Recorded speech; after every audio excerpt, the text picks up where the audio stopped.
Action! Go! Go! Go!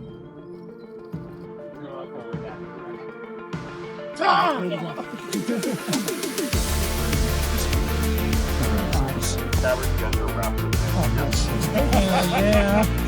This way, so go down.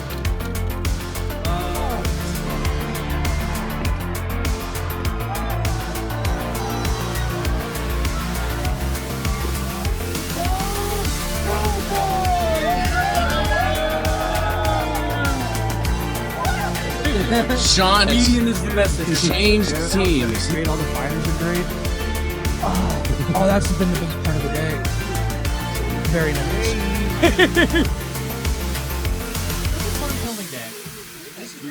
Yeah, we are.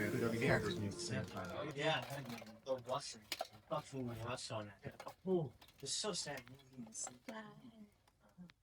What's your name? Who you are? Cool, I'm Carl Fisk. I'll be playing the role of Danny in this show, for this film. And I also am a fighter with Atlanta Vanguard when I'm not physically falling apart at the joints. You're gonna be very top heavy. So if we get Use a little insight on your armor on what you're wearing. Yeah, so my kit here, this was made by Peter Poliak out of Eastern Europe. We got Milanese style with Gothic fluting. So Milanese style, you'll see this multiple part breastplate. You get a lot of this like V up. This is one plate, this is another plate, gives you a little mobility. And the Gothic fluting here, these corners, triangles are the strongest shapes. So if you add fluting, you can add strength to the armor without adding weight.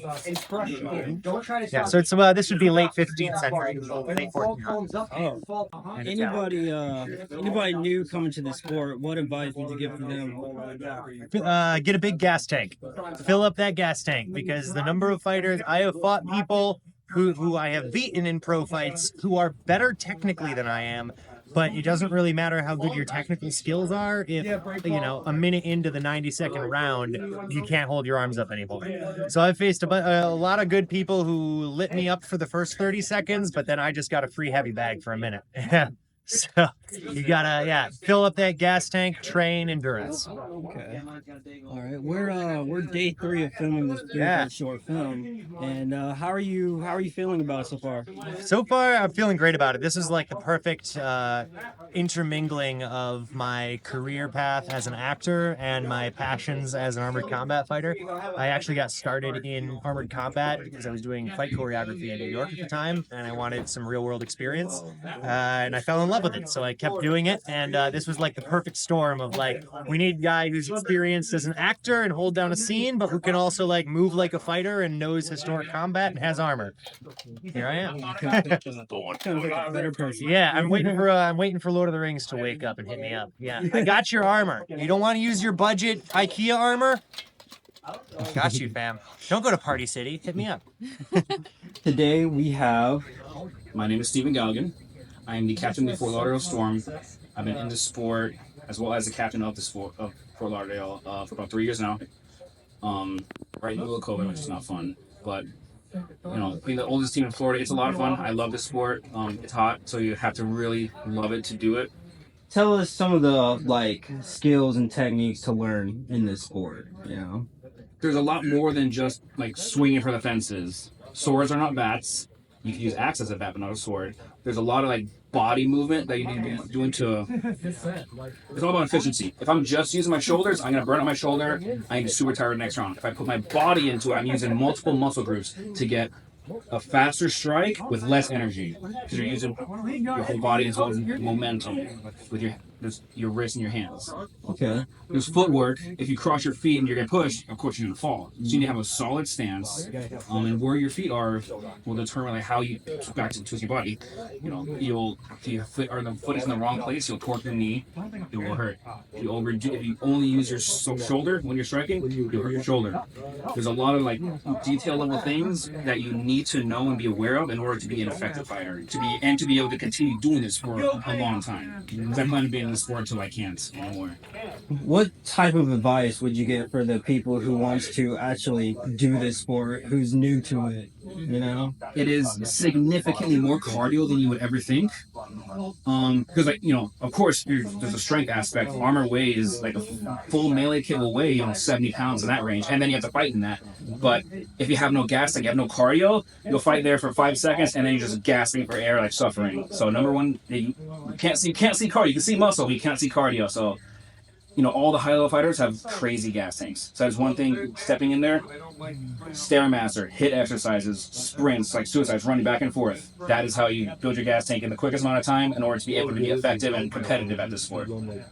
tell us a little bit about yourself, and how long you've been doing this sport for. Okay. Well, my name is Sean Marshall. They colloquially call me the Odin Knight. So the video game decided, you know what? Instead of just fighting in armor in a video game, let me try it out for real. So I decided to do it. And here I am.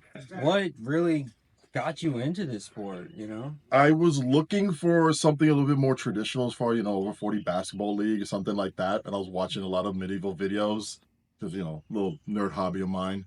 And I used to play a lot of World of Warcraft. So yes, of course, got to be the paladin on this. And then I saw somebody doing an advertisement for this in Orlando, Florida, trying to put a team together. And it's like, you know what? The algorithms are working well today. Let me try this. And that was in 2018. And after 2 years of training, I decided, you know what? This is serious for me. I want to go get the armor.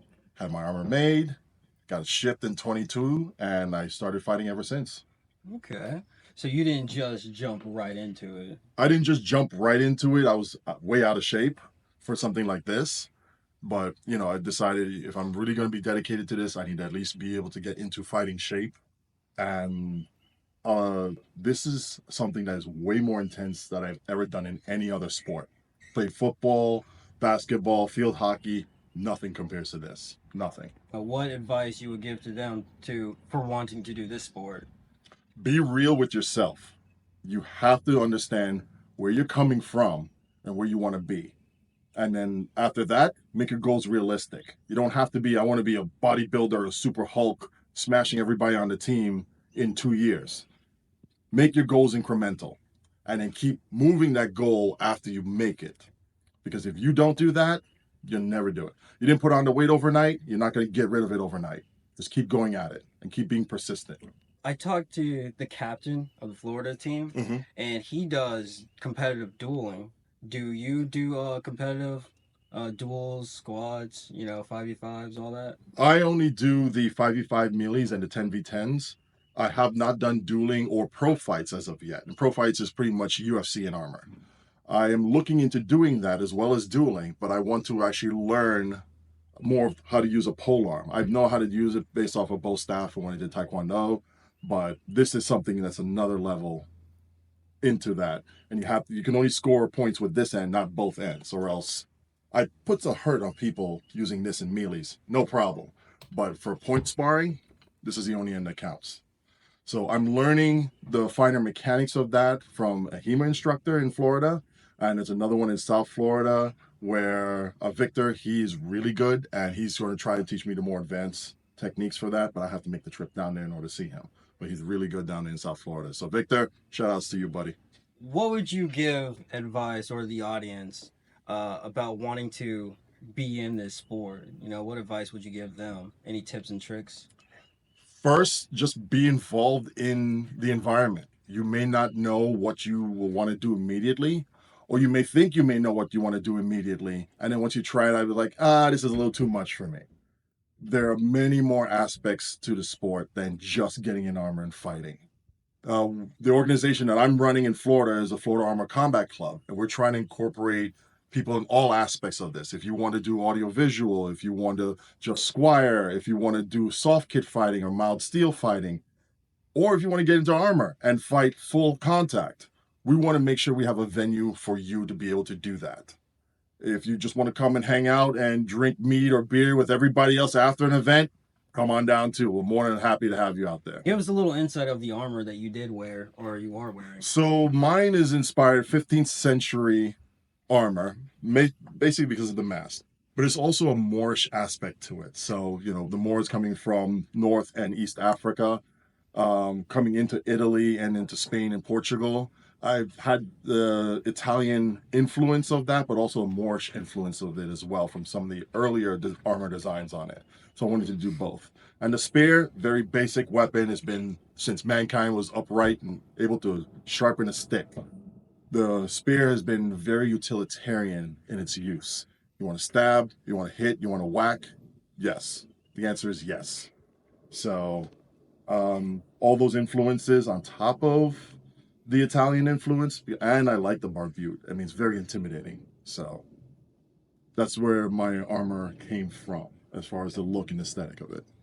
What gives you your inspiration to continue on, to continue fighting?